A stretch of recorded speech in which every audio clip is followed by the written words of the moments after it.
Assalamualaikum warahmatullahi wabarakatuh. Perkenalkan, nama saya Talita Alifa dengan NIM B300240156. Di sini saya akan mempresentasikan mengenai investasi. Yang pertama yaitu what determines investment spending. Well, spending on consumption goods provides a utility to households today. Spending on investment goods is aimed at providing a higher standard of living at a later date. Nah, memasuki slide ini tuh menjelaskan bahwa konsumsi memberikan manfaat sekarang, sedangkan investasi bertujuan meningkatkan standar hidup di masa depan. Investasi merupakan pengeluaran untuk barang modal seperti mesin, bangunan, dan infrastruktur. Tujuannya bukan untuk digunakan saat ini, tetapi untuk meningkatkan kapasitas produksi di masa mendatang. Oleh karena investasi berkaitan dengan keputusan jangka panjang, faktor-faktor ekonomi seperti suku bunga, keuntungan, dan produktivitas itu sangat mempengaruhi keputusan investasi. Lalu, moving on 3 types of investment. Nah, yang pertama yaitu business fixed investment, business spending on equipment and structures for use in production. Yang kedua, residential investment, purchase of new house units are either by occupants or landlords. Lalu inventory investment, the value of the change in inventories of finished goods, materials and supplies and work in progress. Nah, slide ini tuh menjelaskan 3 jenis utama investasi. Yang pertama itu business fixed investment, yaitu investasi perusahaan dalam bentuk mesin dan fasilitas produksi. Yang kedua, residential investment, yaitu pembelian rumah baru baik oleh pemilik maupun investor. Lalu inventory investment, yaitu perubahan nilai stok barang yang disimpan perusahaan. Semua jenis investasi ini tuh penting karena merupakan komponen GDP yang sangat fluktuatif, yaitu sering berubah sesuai kondisi ekonomi. Slide berikutnya yaitu understanding business fixed investment. The standard model of business fixed investment, the neoclassical model of investment, show how investment depends on MPK, interest rate, tax rule, effective first. Nah, slide ini tuh memperkenalkan bahwa model neoklasik investasi itu yang menjelaskan bahwa perusahaan memutuskan investasi berdasarkan nilai marginal product of capital atau MPK, suku bunga, dan ketentuan pajak. Jika keuntungan itu ditambahkan dari modal baru lebih besar daripada biayanya, maka perusahaan akan menambah investasi. Sebaliknya, jika biaya lebih tinggi, maka investasi akan turun. Lalu, 2 types of firms. Nah, first simply assume 2 types of firms. Number 1, production firms rent the capital they use to produce goods and service. Number 2, rental firms on capital rent it to production firms. In this context, investment is rental firms spending on new capital goods.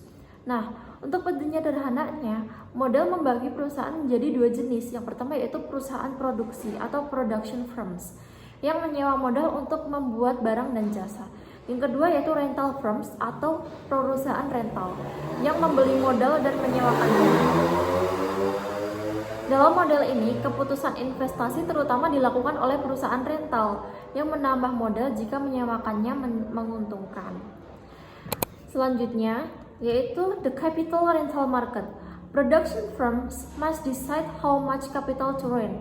Recall from chapter 3, competitive firms rent capital to the point where MPK, R or P. Nah,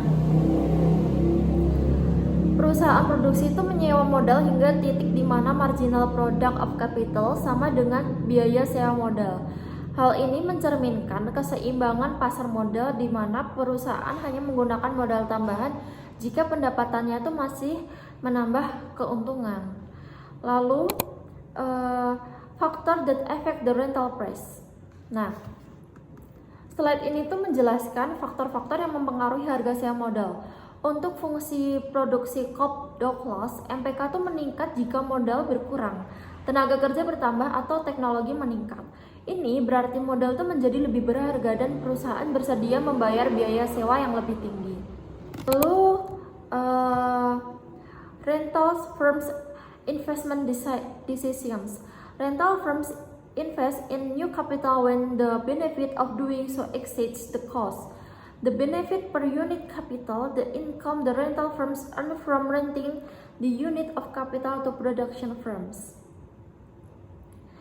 Nah, halaman 36 sampai 38 ini itu membahas the cost of capital. Dalam bagian ini, biaya modal itu dijelaskan sebagai gabungan dari 3 komponen. Yang pertama yaitu biaya bunga, yaitu I kali harga modal atau PK. Yang kedua yaitu biaya depresiasi, yaitu penyesuaian aset modal. Dan yang ketiga capital loss atau capital gain. Itu bergantung pada apakah harga modal itu akan naik atau turun. Kemudian slide ini menyederhanakan bahwa biaya modal real adalah R plus, yaitu suku bunga real ditambah tingkat depresiasi. Jika biaya ini tinggi, perusahaan akan menambahkan modal sehingga investasi akan turun. Lalu halaman 39 yaitu rental firms profit rate. Nah, profit yang diperoleh perusahaan rental dari modal adalah selisih antara pendapatan sewa modal atau MPK dan biaya modal. Jika profit positif, maka perusahaan akan menambah investasi. Jika negatif, maka perusahaan mengurangi modal.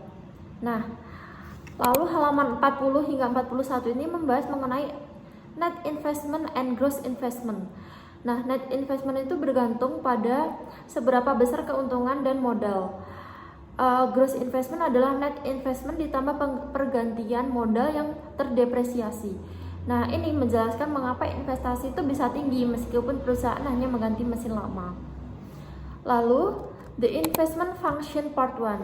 Nah, pada bagian ini tuh dijelaskan bahwa investasi itu memiliki hubungan negatif terhadap suku bunga. Semakin tinggi tingkat suku bunga, maka semakin mahal biaya modal sehingga perusahaan mengurangi investasi. Ini adalah inti dari model neoklasik. Lalu yang kedua yaitu the investment function part 2. Jika MPK itu meningkat atau harga modal relatif turun, maka investasi meningkat pada setiap suku bunga. Ini menyebabkan kurva investasi itu bergeser ke kanan. Taxes and investment atau Tobin's view.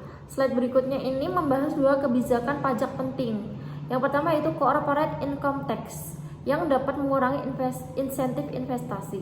Yang kedua yaitu investment tax credit yang meningkatkan insentif investasi dengan mengurangi pajak ketika perusahaan membeli modal baru. Nah, konsep Tobin's view ini juga diperkenalkan rasio antara nilai pasar modal perusahaan dan biaya itu mengganti modal tersebut. Jika H lebih besar daripada 1, maka perusahaan itu cenderung berinvestasi lebih banyak. Pada halaman 48 hingga 52 ini itu membahas mengenai the stock market and GDP. Di bagian ini tuh dijelaskan bahwa penurunan harga saham dapat mempengaruhi perekonomian melalui 3 jalur. Yang pertama yaitu menurunkan Tobin's view sehingga investasi turun. Yang kedua mengurangi kekayaan rumah tangga sehingga konsumsi turun. Dan yang ketiga yaitu mengidentifikasi prospek teknologi dan pertumbuhan yang buruk. Nah, semua ini tuh dapat memicu penurunan permintaan agregat dan memperburuk resesi. Lalu halaman berikutnya yaitu financing constraints. Bahwa tidak semua perusahaan itu bisa meminjam dengan mudah. Perusahaan kecil atau yang tidak memiliki jaminan sering sekali untuk mendapatkan kredit. Saat resesi, perusahaan-perusahaan itu lebih terkena dampak dan investasi menurun tajam. Sekian presentasi dari saya. Wassalamualaikum warahmatullahi wabarakatuh.